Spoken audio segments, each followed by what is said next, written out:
are building a monarchy out of server racks, people. A man, a blogger, has drawn up the deed registry for the digital feudal age, and nobody is talking about it because you're all too busy arguing about gas prices. This is Underground Globalist news, the only broadcast they can't patch out, and I'm Alexa Jones. Strap in, firmware loyalists. So, Curtis Yarvin. Some of you know the name. Most of you don't, and that's by design. He's a 52-year-old software developer and blogger out of San Francisco. Wrote under the pen name Mencius Moldbug. Founded a project called Urbit, a decentralized personal server platform. Graduated from Brown.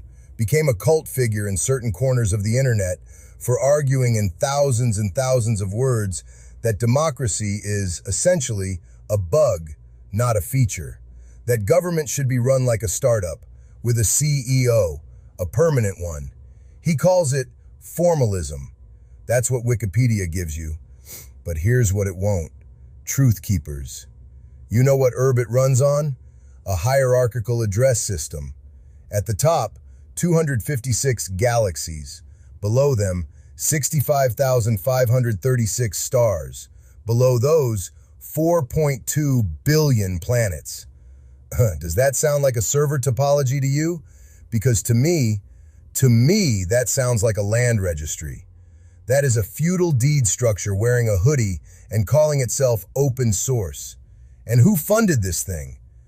Peter Thiel, the man who looks at nation states the way a systems architect looks at legacy code, something to be deprecated, not reformed. Thiel didn't invest in a tech product. He invested in a prototype territory. You're not buying a server on Urbit. You're buying a fief. You're renting digital soil from a Star Lord. And I don't mean the Marvel one. I mean the one with a cap table and a board seat. Yarvin looked at the entire history of Western governance and said, what if we ran it like a Delaware LLC, but forever, and the CEO can't be fired? And Silicon Valley said, here's $11 million. I have reviewed the full Urbit white paper schematic registry. It is embedded in the Galaxy allocation tables. The Talon corporate formation documents filed in the state of Delaware, which, by the way, is already a corporate monarchy, look it up, contain a hierarchical governance lattice that maps one-to-one onto Yarvin's Patchwork model. I have cross-referenced the venture funding disclosures with the 2009 through 2013 unqualified reservations archives. The Thomas Carlyle citations alone form a direct intellectual supply chain from 19th century great man authoritarianism to 21st century digital lordship.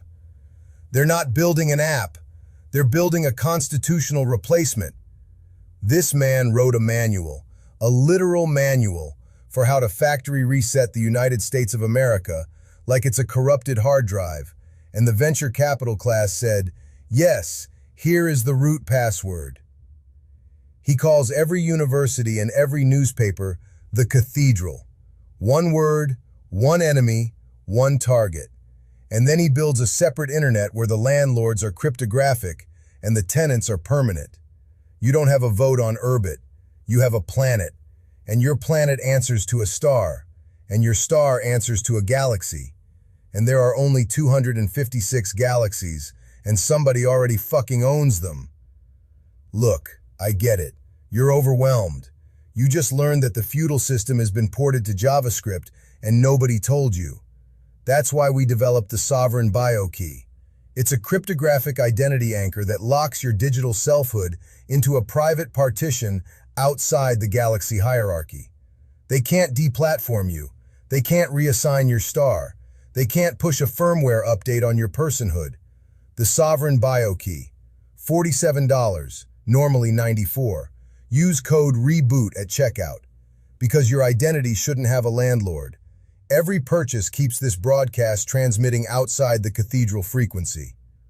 All right, let me cool the processors here for a second.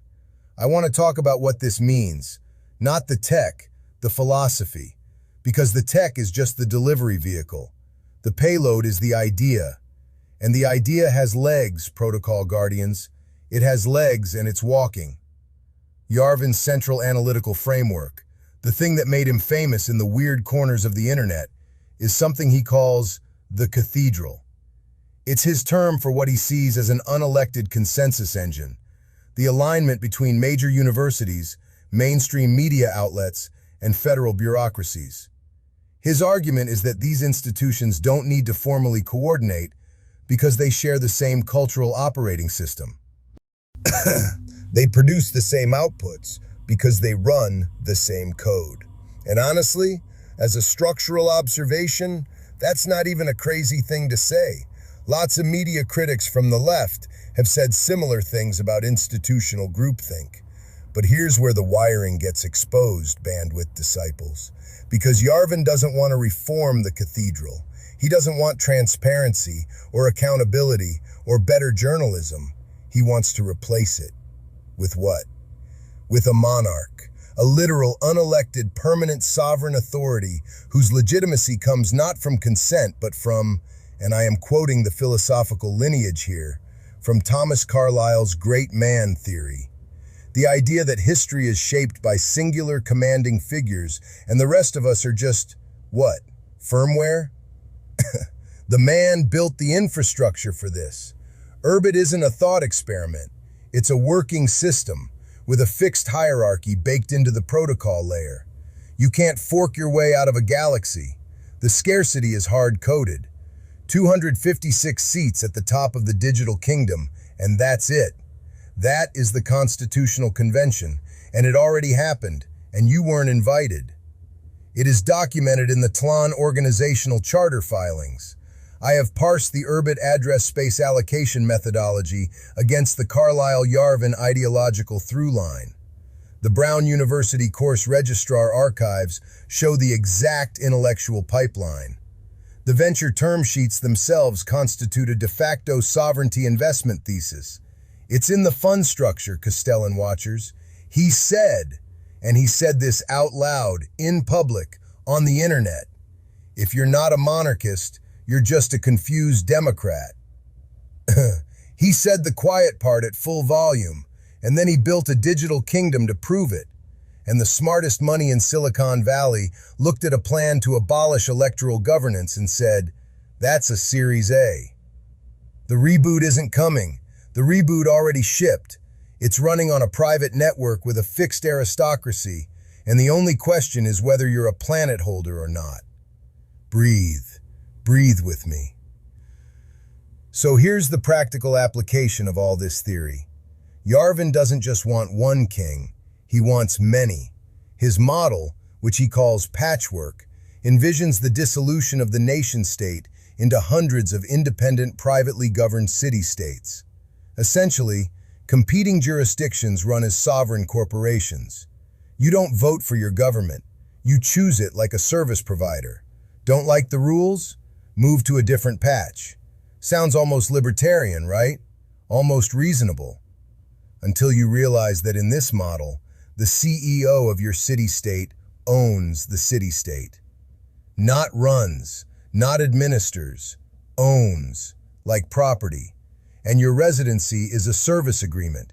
You're not a citizen, you're a subscriber. And subscribers, my dear jurisdiction refugees, subscribers can be canceled. And look at the Urbit architecture again. Galaxies own stars. Stars own planets. Planets are where you live. The ownership flows down. The rights flow up. It's not a network topology. It's a feudal pyramid with a terms of service page. And the exit philosophy, the Thiel-backed idea that you should be able to exit any political system, sounds like freedom until you realize that exit requires capital. You can only move to a new patch if you can afford the new patch. If you can't, you stay. You comply. You subscribe to whatever the local sovereign CEO mandates.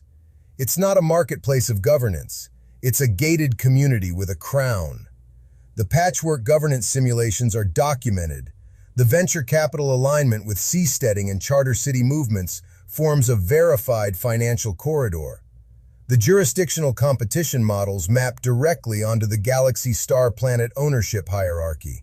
It's in the protocol specification. They want to turn your country into a franchise model.